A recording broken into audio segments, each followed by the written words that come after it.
Hello out there, my name is Laolu Akode and you are on to Inside Sources. And here is my take for today entitled, Mr. President to the Rescue in Rivers.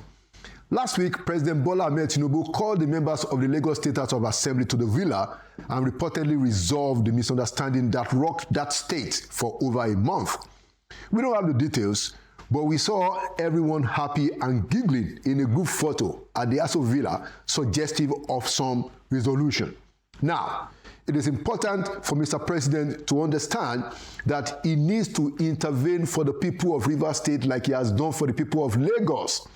From all we have been seeing and watching, Mr. Nyesom Wike has shown that he may not be as temperate enough to rally the political actors in Rivers together by himself. Therefore, Mr. President should please rise up to the occasion and take the lead. The way Mr. Wike knows to do things is effective in getting physical infrastructure going on when he was governor and now as minister. But Mr. Wike needs to learn from the president how to conduct himself as an astute political godfather. Even now, his public exertions are becoming self-destructive. On the other hand, while Fubara also needs some serious counseling, he has at least mellowed a bit now that the Supreme Court justices, in their wisdom, have put him in a tight corner.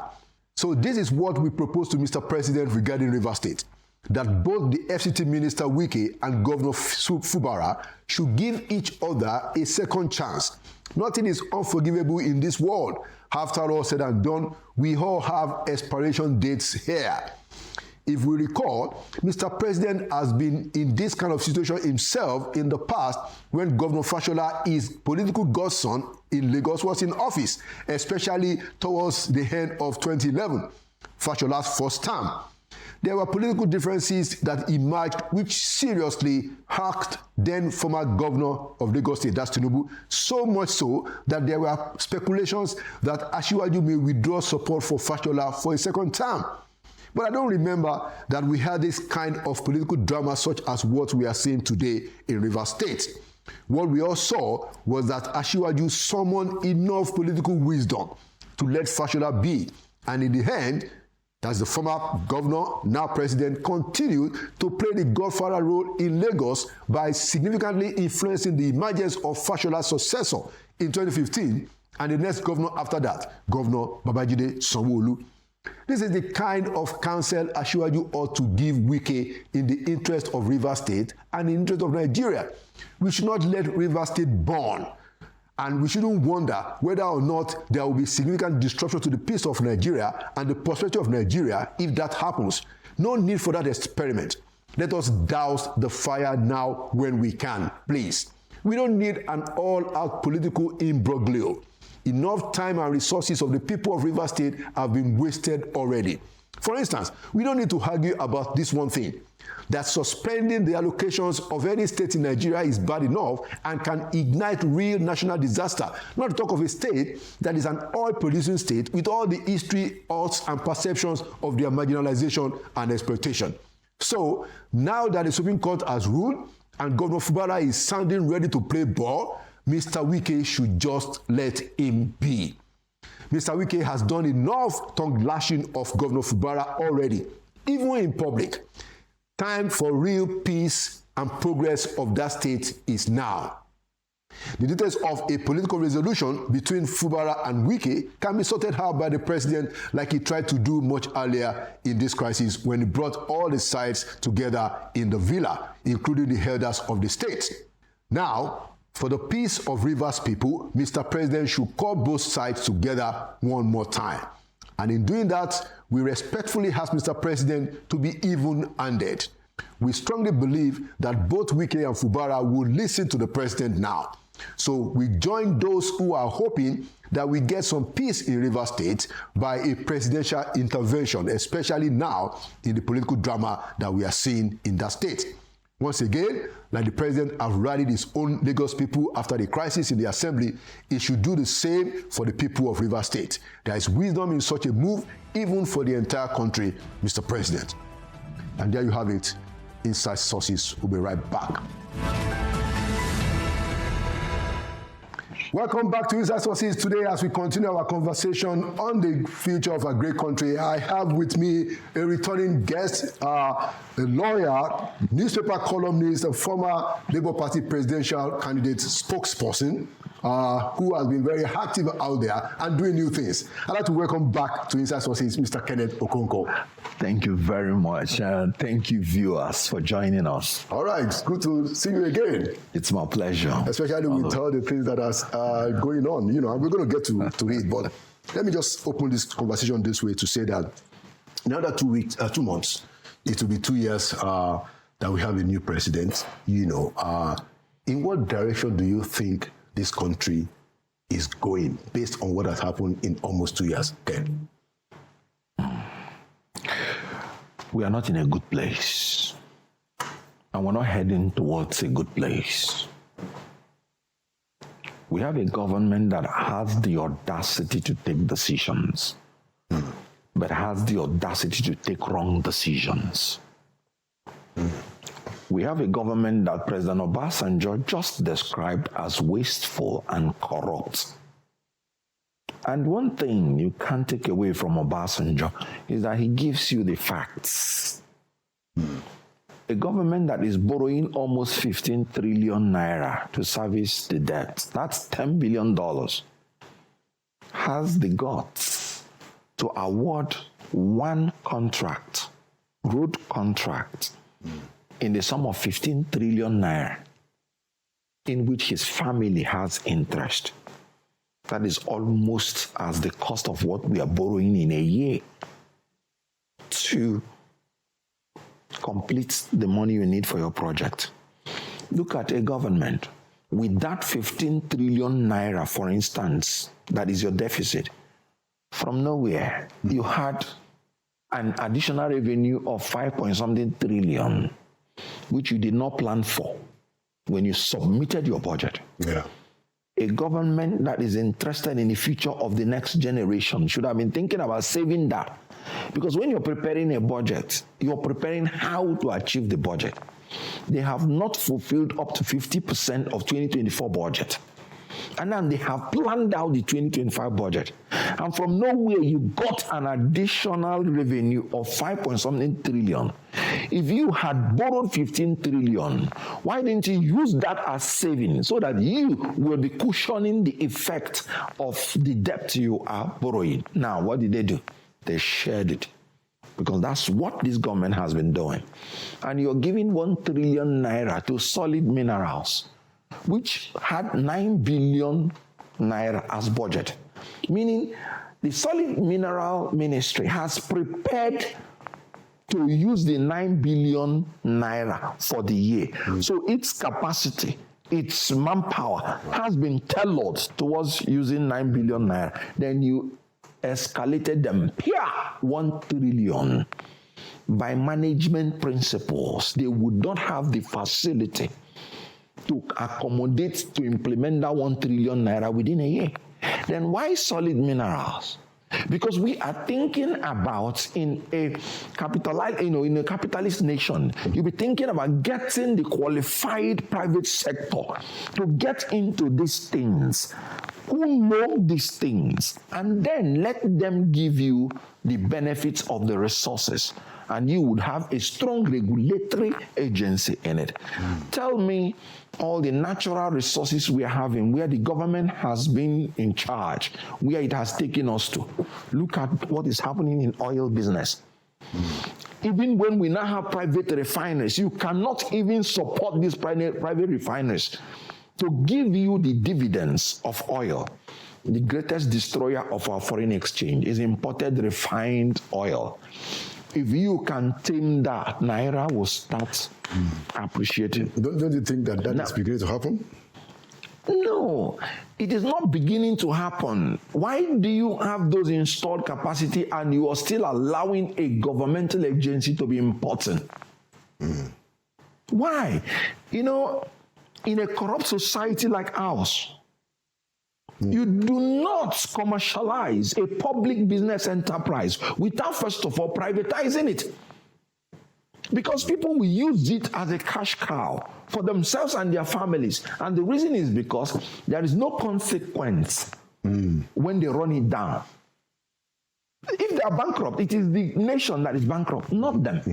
But if it is private enterprise, there is consequence for you to be bankrupt. Whenever you're not able to pay your creditors, there is consequence. Yeah. But when you are under government, there is no consequence for you. So what you are saying basically is that, NNPC should be privatized fully. They should sell off the refineries as of yesterday. When this government came in, I said, look, removing fuel subsidy is a good idea. I've always supported it.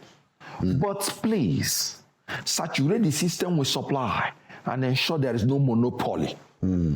As an economist, I said it from day one. I say, if you do this thing, the price will start coming down.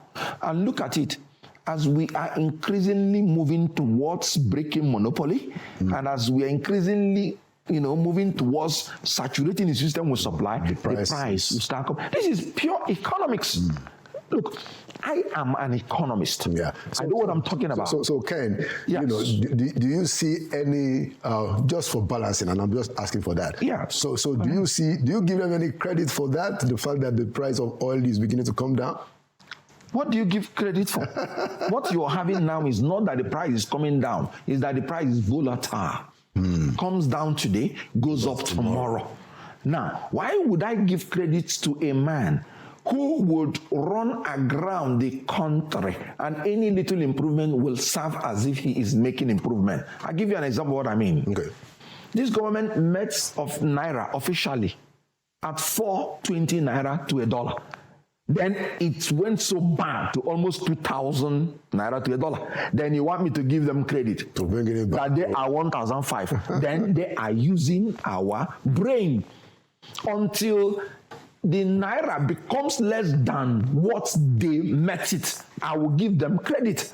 Okay. Because the natural question, when you want to rate any government, are you better off today Than you were when they came in? The answer is no.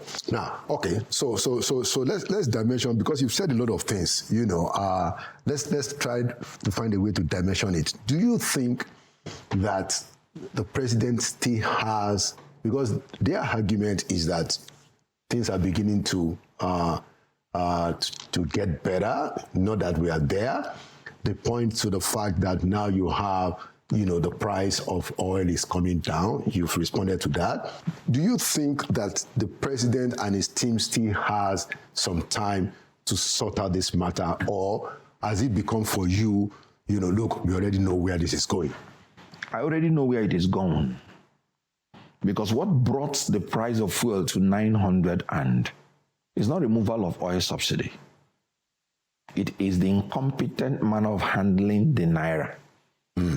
Immediately they removed oil subsidy, they devalued Naira by about 300%.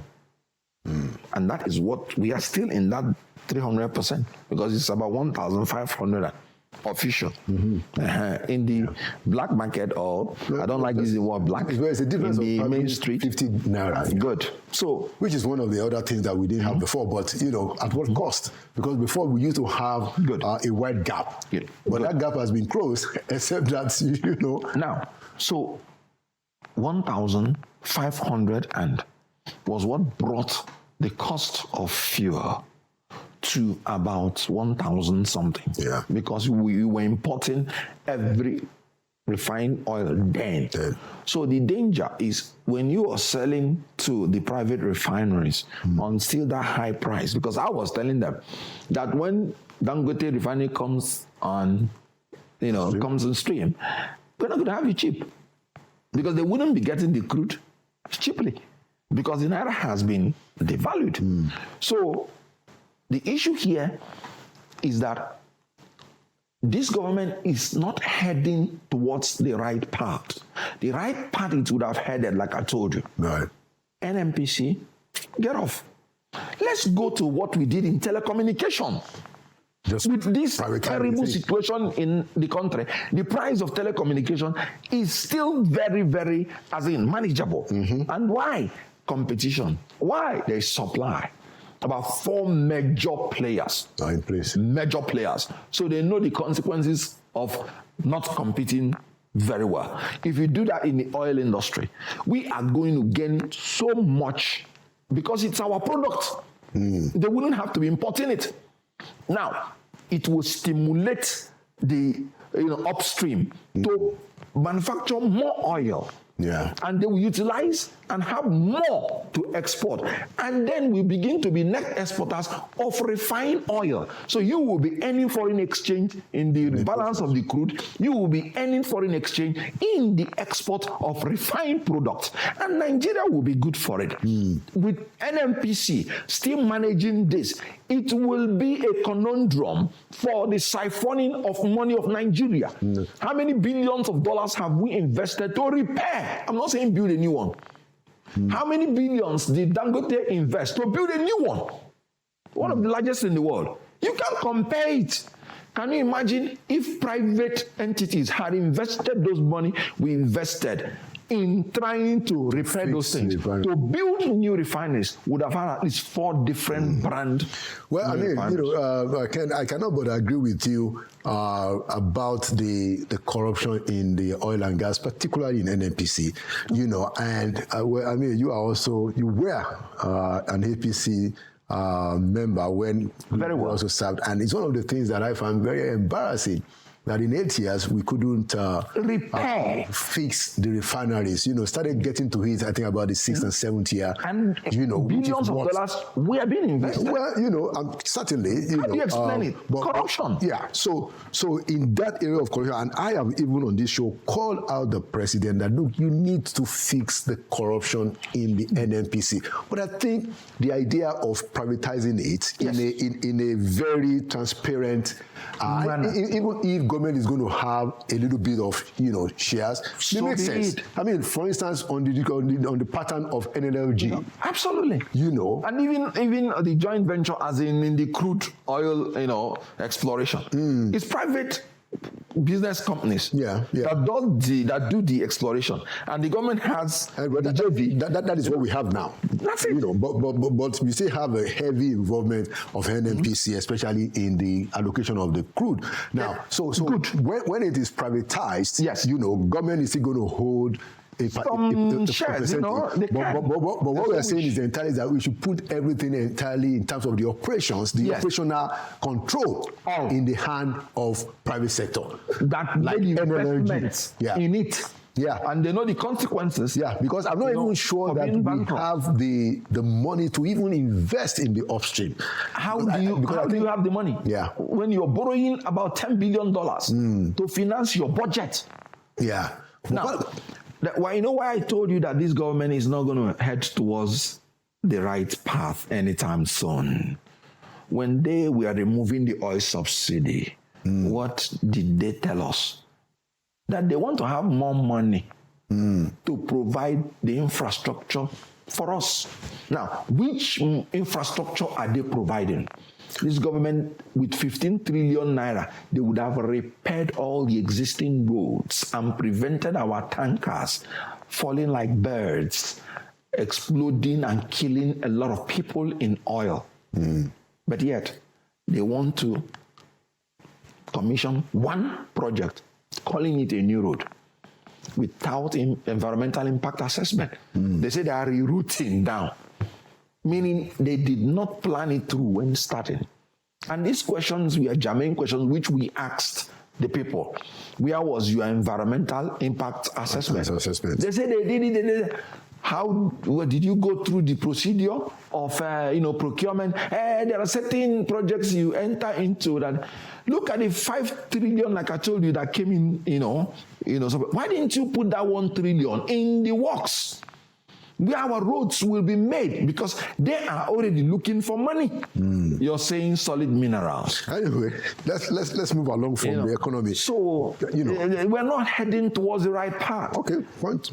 This government, if they want to head towards the right path, fine. Macroeconomic stability. In other words, naira. You know what an economist said? This government that is pretending that they are leaving naira for market forces, say they've spent $8 billion trying to sustain naira. Because what sustains your currency is industrial productive base and a steady export market. Nothing else can sustain. But it takes time for that to happen, Ken. Why take time? You have removed the whole oil subsidy. And you said you want to get more money to give us infrastructure. Do we have light? Do we have power? No. Do we have good roads? No. Do we have efficient government working? No. So what are we gaining from the removed subsidy? Okay, so the president says that the state governors have more cash. Do you think that is something? No. They said they have more For cash. any 1 naira you give the state governor before you came into office, the worth of it is now 30 kobo. Because the naira has depreciated for 300%. So when you say you're giving a governor 1 trillion naira, compare it to dollars. If he had 300 billion naira before, Right. it's equivalent to your 1 trillion naira. So that is why when they say they have given the governor this, I laugh. But it's not every time that we have to bring in the foreign exchange component. What are you manufacturing within? There are things that we can do without, condition of life, for instance, you can make, considering the local economy, Yes. we don't have to convert everything to dollars. I agree that, there is a fact of that. You know, part of the reason I say they are not heading towards the right path, they had the opportunity of buying 469 locally made Nigerian cars and jeeps for the members of the National Assembly. Why didn't they utilize that opportunity? You're correct. So even the government is not patronizing made in Nigeria goods. That's a very important point. That's a very important point. But let us now move to the state government. How much responsibility do you ascribe to the governors regarding the state of the economy and agriculture? In their own states. How much responsibility do you think that the governors are getting away with blue murder at all, or you think it is we should still owe more and more and more to the federal government?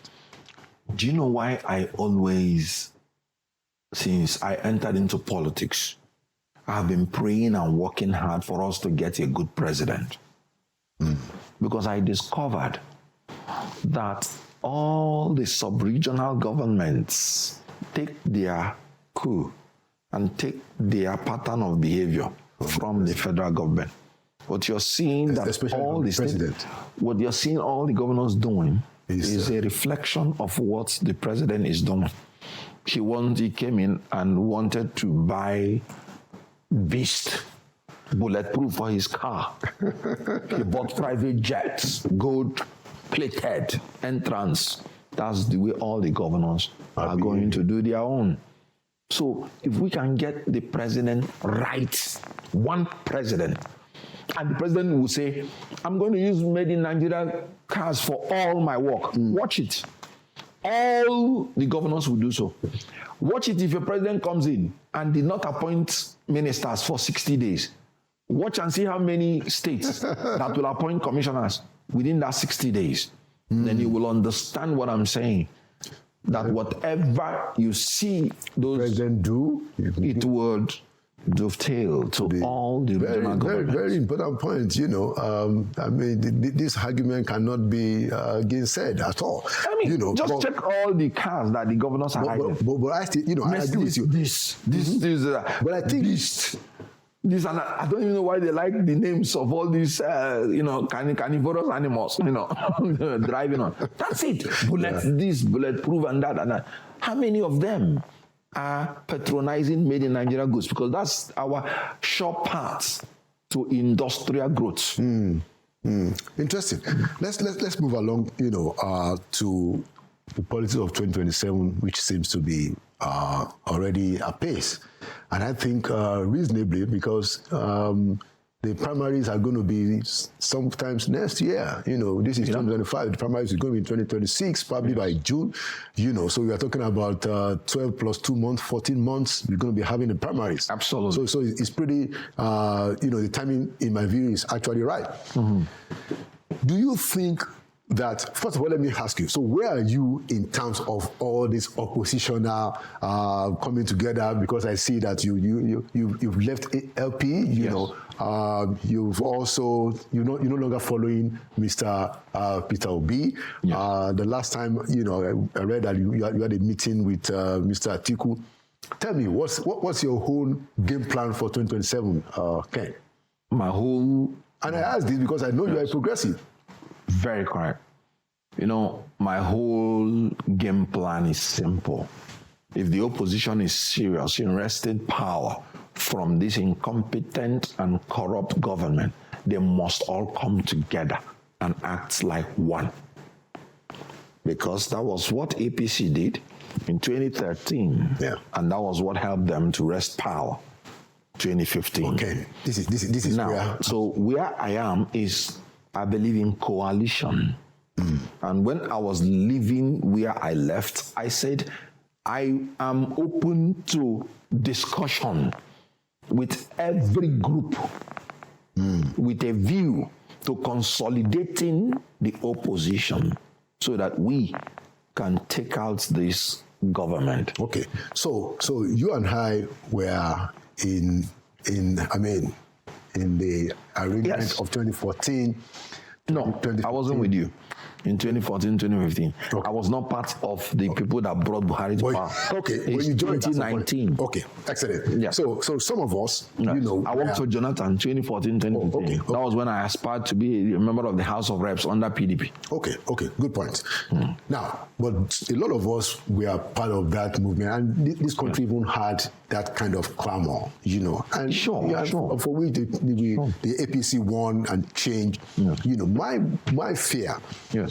Now is that, so it would seem, based on where we are today, that coalition was essentially just to get power. Because I agree with you completely. Because where we are. APC is now 8 years. My view is that look, the current president is the one that can sort it out. Hopefully, I am still open. Yes, but you're still open. I'm still open. But the problem that you have to shield your heart. Yeah, of course. So in case, I have a open mind, but of course I should. You know, I'm definitely not going to be beaten the way I was, because I really believe that this country was going to change. That was the reason why I joined. True. Now, so I am worried that I hope it is not what happened that is going to happen again, which is just people coming together to take power. I think that we need to have, and this is what I'm pushing for. I don't think I have a lot of time left pushing for it, because people are already talking about 2027. But I think that we needed to have a national consensus that is beyond parties, that has nothing to do with our ethnic differences, regional differences, religious differences, some kind of developmental bargain to say that, look, regardless of who gets power, this is the kind of minimum that we must have in Nigeria. We must have a serious confrontation of poverty.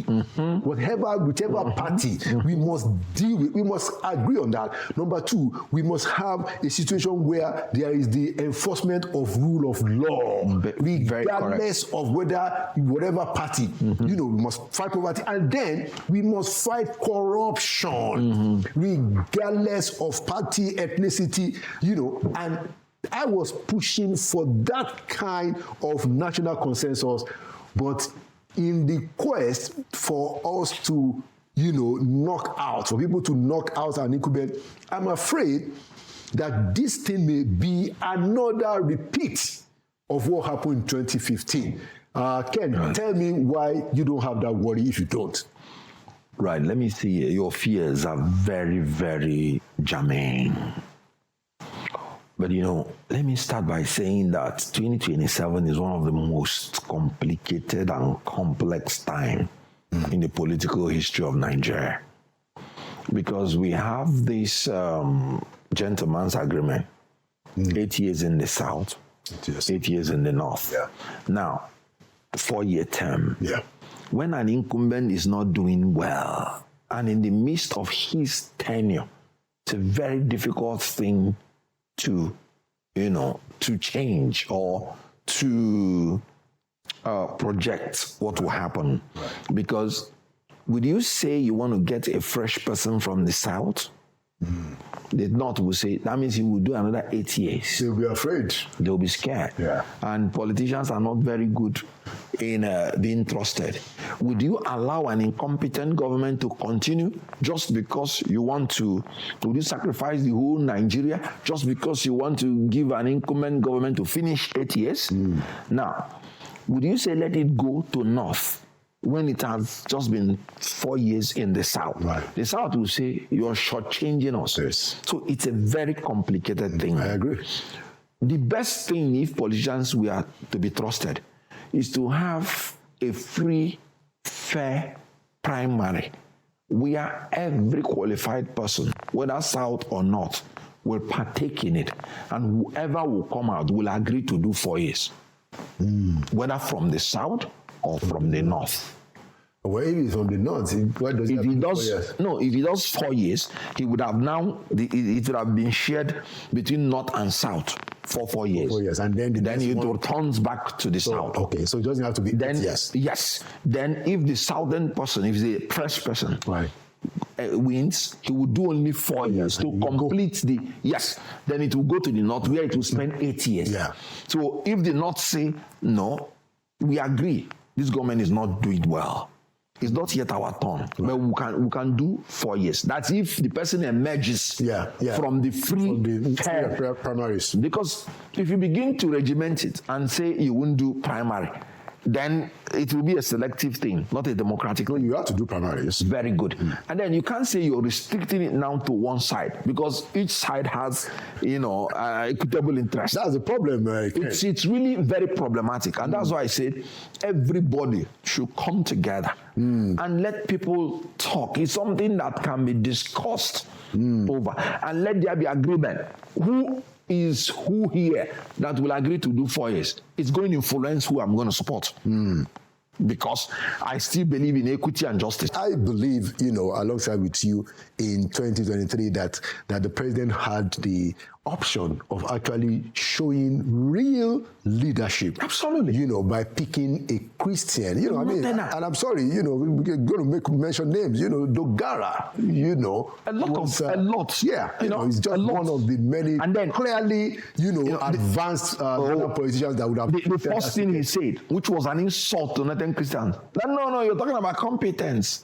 When that one did not fly, he said it's a strategy to win.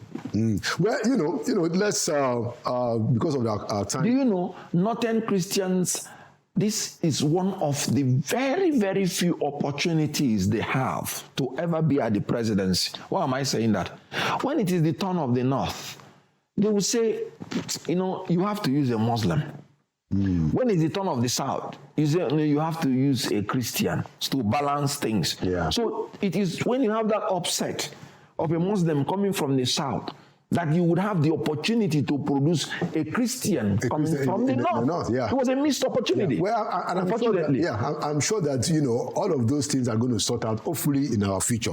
I wanted to Sure. When we begin to have untribalized human beings, because we will stop talking. Yes. And it's good that people like you are also coming out very clearly, and you are taking taking the center. You are moving to the mainstream. These things are very important for. Look at the person I am looking for. You've even actually mentioned it. A man who understands that he should not be corrupt. An experienced man. A man who is not a tribal bigot or religious bigot. So if I have such a man who will respect our diversity, who is not corrupt, then who has experience, because Nigeria is a complex place. It is. You have to really have the experience of Nigeria, not of democracy.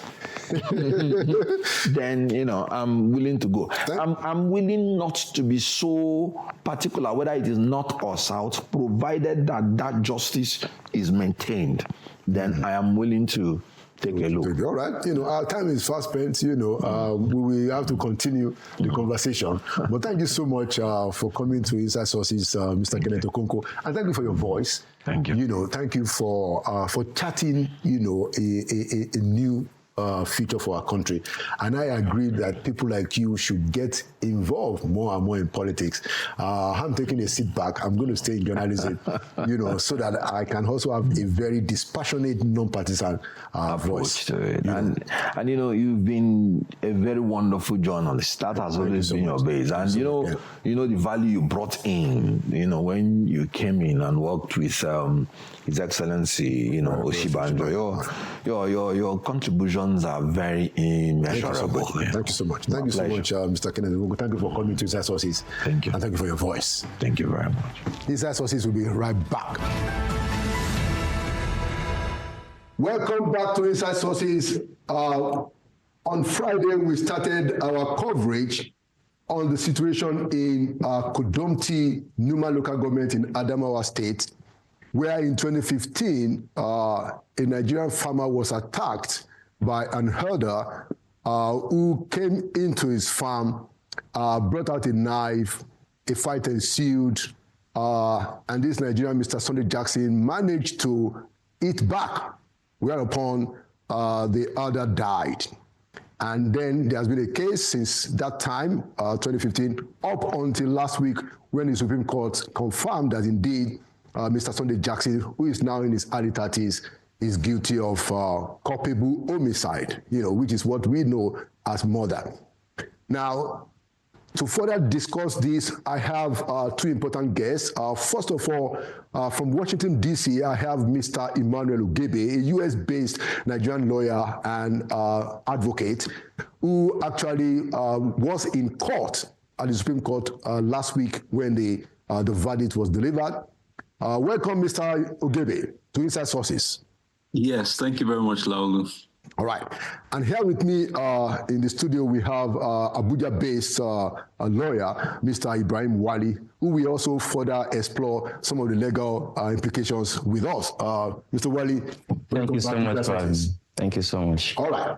Now, let's start with Mr. Ugebe. Mr. Ugebe, can you give us a brief of how you got involved and what you had in the Supreme Court last week? And what it is that has happened even while you are back in the U.S., just to open the conversation. Yes, so in 2021, I heard about the death sentence passed on Sunday Jackson after he had been in detention for 7 years. And so I flew to Yola to visit him in prison. I met with his legal team, met with his family. And, I think one of the saddest things for me was that when I went to the prison and I told him I met his 2 children, he said he had only 1 child. And then I told him, no, your wife gave birth while you were in prison. And for the first time since we arrived, there was a smile on his face. And he said he wanted to know the name of his child. So I called his uncle and asked him the name of the child. So I broke the news to him after 7 years that he had a 7-year-old child. And this is the tragedy of the situation, that this man was abandoned all those years in prison. But for the fact that the media highlighted his case and we went there, he would just have perished without any acknowledgement. Now, the same thing happened on Friday last week when I flew from the U.S. to Nigeria to attend his Supreme Court case. And to our shock, the court simply said, appeal dismissed. And with those 2 words, the life of this, man in his 30s is condemned to death. And so it's a very, very tragic case. It's a case that should alarm every Nigerian citizen, because it says that if the government is unable to protect you from terrorists and you protect yourself from terrorists, the government will kill you, just like the terrorists who wanted to kill you. And we must resist that precedent. Okay, thank you, Emmanuel. Of course, if under the correct estimation of the law, if the law was broken indeed in a way that is reasonable, I don't think we would all be alarmed. But it's because we believe that, there is sufficient evidence and fact to back the claim that there is self-defense in this matter, which is why I wanted to ask an independent lawyer. Last Friday, on Friday, we brought the lawyer for Mr. Jackson here. And today I wanted to ask Mr. Wali, who is an Abuja-based lawyer, who is independent and who has been looking at this case, to tell us what did you think happened, with your review of this matter, Ibrahim? Thank you.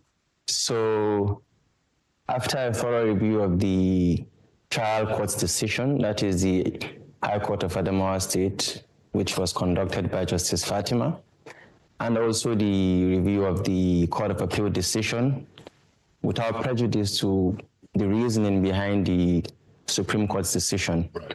Because we know that, at least from the interview you had with the defense counsel, right, that there were dissenting decisions, and without prejudice to those dissenting decisions, if there were no dissenting decisions, my opinion would have been a little more absolute about the judiciary generally. But without prejudice to the dissenting opinion, I will have to say from the onset that if you look at both the decision at both courts, that is the lower court and the trial court, you see that it was very, very thin, and the evaluation there leaves much to be desired, frankly. First of all, Sunday Jackson was convicted solely based off of his confessional statement. Yeah. Now, while it is indeed the law, and they continue to reiterate it, they said it in the trial courts and even in Court of Appeal that it is the law that you can convict someone based off of their confessional statement. It is equally the law that in doing so, you have to ensure that it aligns with the entire facts of the case and all the evidence that is put forth before the case. So if you look at the authorities that the courts relied upon, first of all, let's look at Farmer Kinwa versus the state, for example. Both the trial court and the Court of Appeal relied on this same authority. If you look at the authority, the defendants there was not convicted solely based off of his confessional statement. There were so many other corroborating statements, even though the corroborating evidence, even though the court did mention that you can actually, but it wasn't the case. And in fact, in that case, which was the main case that both courts relied on, at the Court of Appeal, the decision, the trial court gave death. At the Court of Appeal, the decision was commuted to 15 years imprisonment. So from my understanding, if you are going to rely on a case, it is very important to ensure that the case has contextual similarities with the case at hand. For that case, Farmer Kinwa actually had a fight with the deceased earlier on, and it had to do with money, debts, and they were separated. And then the local community leader said they should come for a meeting. Right, so on their way to the meeting, a fight broke out again, and he stabbed him at the back of his head, and then he died. The trial court said that was murder. They went to the Court of Appeal. The Court of Appeal said that, well, because there was no evidence of premeditation, because this fight was sudden, right, it was commuted to 15 years. I think that would have sufficed for Jackson Sunday. But I think what actually happened with Jackson Sunday's case, apart from the judicial review, was that the defense counsel relied too heavily on self-defense. There are other defenses that would have sufficed Jackson Sunday, like the defense of provocation, that is heat of passion, the defense of this, suddenness. But even if a counsel does not raise it, if you look at Wilmington versus DPP, Shala versus the state, it is the duty of the state, or rather the court, to ensure that each and every defense that is applicable for a defendant is considered. Which didn't happen in this case. It didn't happen in this case. And if you look at the section 221, 222, 223, and 224 of the Penal Code Act, or the Penal Code Law of Adamawa State, it gives the levels of culpable homicide. It begins by defining what culpable homicide is, and then it goes on to tell you what culpable homicide that is punishable with death, and then it goes on to tell you culpable homicide that is not punishable with death. So for a court to come to a rounded conclusion, it ought to analyze all of it to ensure that the facts do not fall within the exceptions. That didn't happen. In fact, there was really no analysis or evaluation apart from the reiteration of what the concept is. And that is one of my problems with, the way our courts approach decisions. So you go on, you want to rely on a decision. For example, they relied on the case of Adaji versus the state. In that case, there were about 7 witnesses corroborating the confessional statement. And by the way, it is important to note that confessional statement of Sunday Jackson was actually written by the police officer, even though he claimed to have signed up on it. Yes, to have signed up on it. But we know the police, we know our law enforcement agencies. If you read the way it was couched, you know that this was premeditated on their part to get those elements out there. So the court should have, really cautiously looked at it. But obviously, the defense counsel as well ought to have, either retracted or challenged the voluntariness of the. It's argued that they challenged it. And then they withdrew the challenge. But they withdrew the challenge. At the stage of trial within trial, they withdrew the challenge.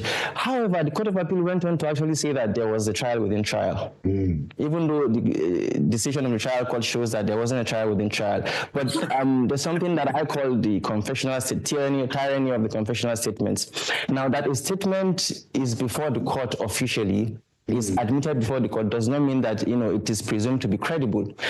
Admissibility is simply the stage of ensuring that an evidence is proper before the court. The court has to now go on and evaluate and analyze the evidence to ensure that it is credible before it grounds its decision based on the evidence. Now, the other evidence was merely the postmortem result that was given by the doctor, and it had nothing to do with, maybe the pattern of the stabbing. It only showed that indeed there was a death. Somebody died through stabbings on the neck, but that was it. It had nothing to do with the nature of the stabbings, the number of the stabbings, even though at the appeal court, in fact, at the trial court as well, the judge said that there were 3 stabbings. But from the testimony that we read from the judgment, the postmortem, the doctor only said that there were multiple stabbings. He didn't say that there were 3 stabbings. Now, the court's reasoning, quote unquote, was that because he had already collected the knife from the assailant and because it was a farm, it means that he had enough time to leave. But there was no evidence whatsoever. And if you look at this Famakinwa state, that the case that they relied on, it was commuted to 15 years simply because there was no evidence of premeditation. That there was no direct evidence that indeed there was premeditation. And by law, if it is a defense, it is a self-defense, the prosecution has to actually come and give evidence that would counter your self-defense. Now, he raised it in his statement. He also raised it in his testimony, even under cross-examination, but nowhere in the decision was that reviewed at all. Now, every single evidence ought to both the Court of Appeal and the trial court. Yes, in fact, even to resolve it and say that, okay, you're trying to retract from your previous statement and we're not going to consider it, it's not credible. At something, anything, no reference whatsoever, but the cross-examination was there. And evidence derived from cross-examination is usually credible evidence because, it's at the adversary cross-examining you, so you don't want to give the evidence. But that was the evidence and the court did not look at it at all. So if you look at all the decisions that the court relied on, none of it was on all fours with Sunday Jackson at all. So it's problematic. Interesting. So you do, from your own perspective of this case, you think that, certainly there was no premeditation, it wasn't proven.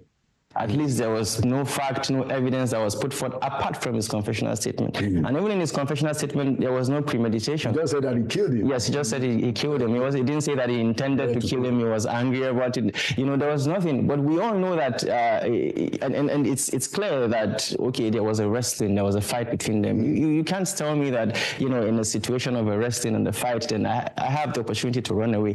When it comes to knife fights, fatality is usually defined the end of it. And this knife, belongs to this. Yes, that's one of the conditions. One of the conditions for self-defense is that you must not be the aggressor. And the court even agreed that indeed Jackson Sunday wasn't the aggressor. But then the court went on to say that, however, he could have. That was just the court, delving into the arena. The prosecution didn't even make that argument. It was the court solely on their own or on her own at the time, that who decided that he should have.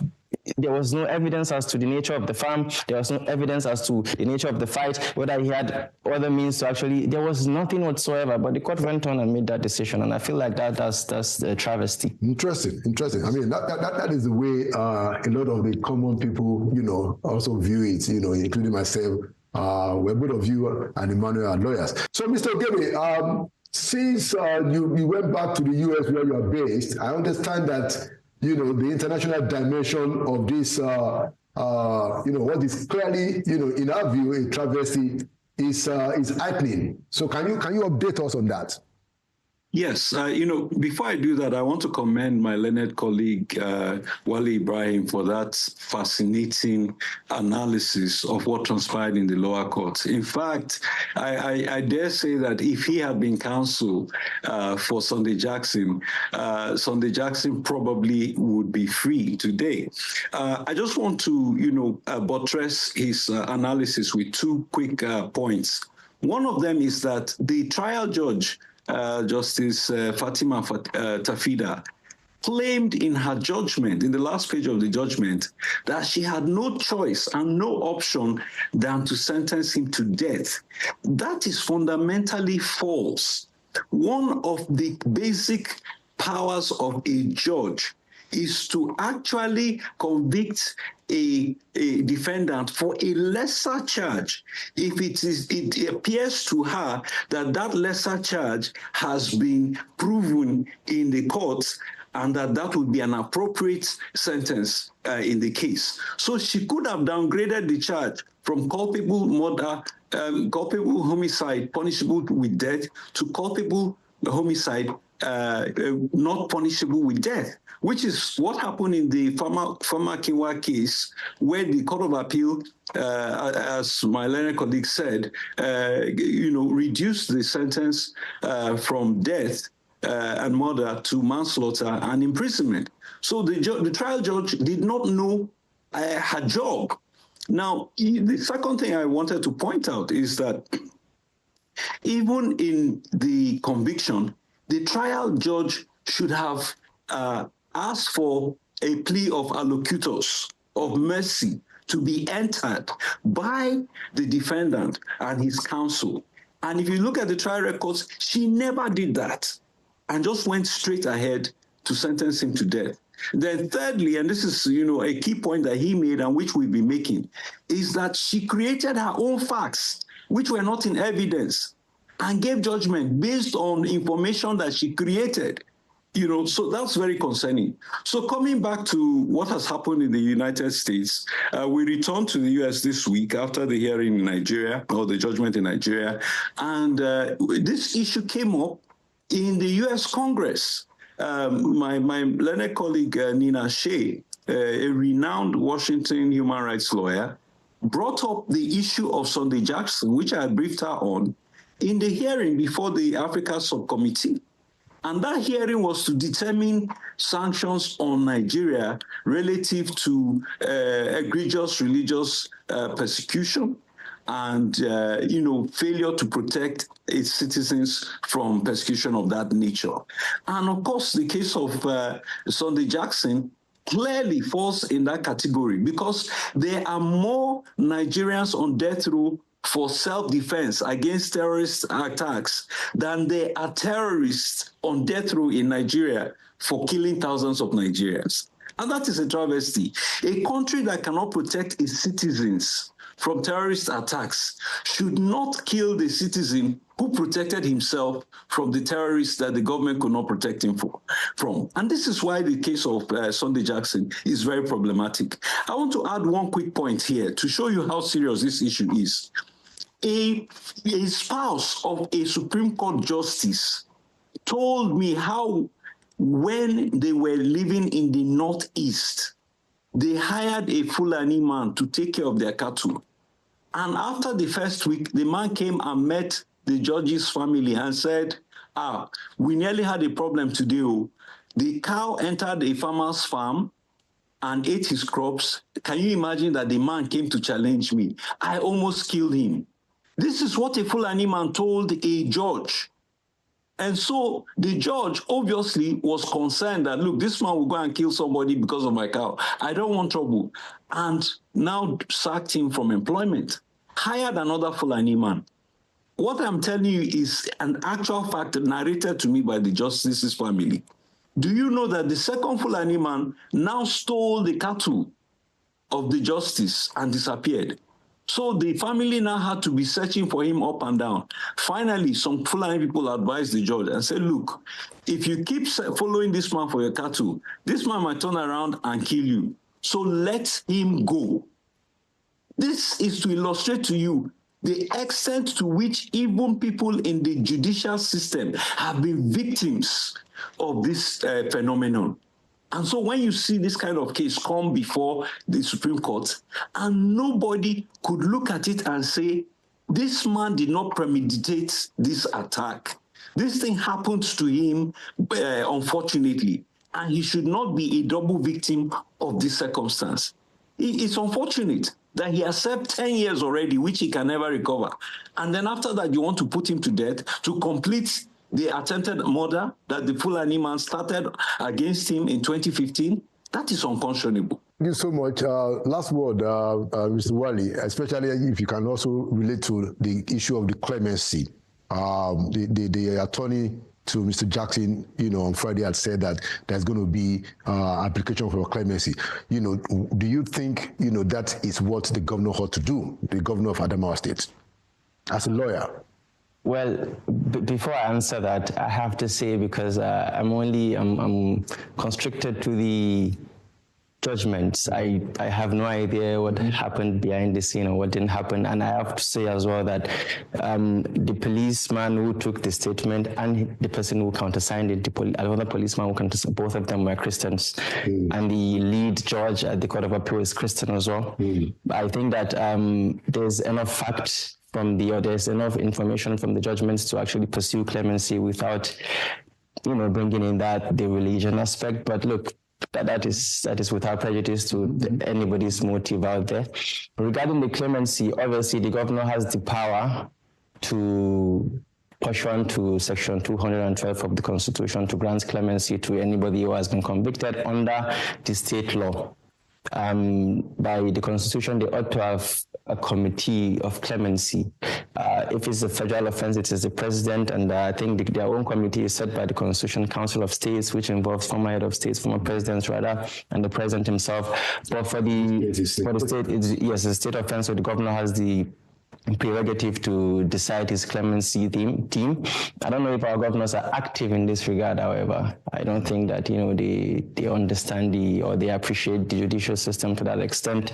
But indeed, they have the right to either recommit the offense, give a lower sentencing, or or set them free, and some of the conditions are obviously public policy, good conduct, and also a review of the decision itself. And that is what I expect the governor to do, regardless of the pressure, to call in, experts, lawyers in his state, review this decision, let's even see. And if it shows that, and I believe that it is going to show because it is evident that there was a miscarriage of justice, just set them on free. Exactly. Thank you. Thank you so much, Mr. Ibrahim Wali and Mr. Emmanuel Gibe. Thank you so much. Our time is fast spent. We will have another segment, I promise, in the future.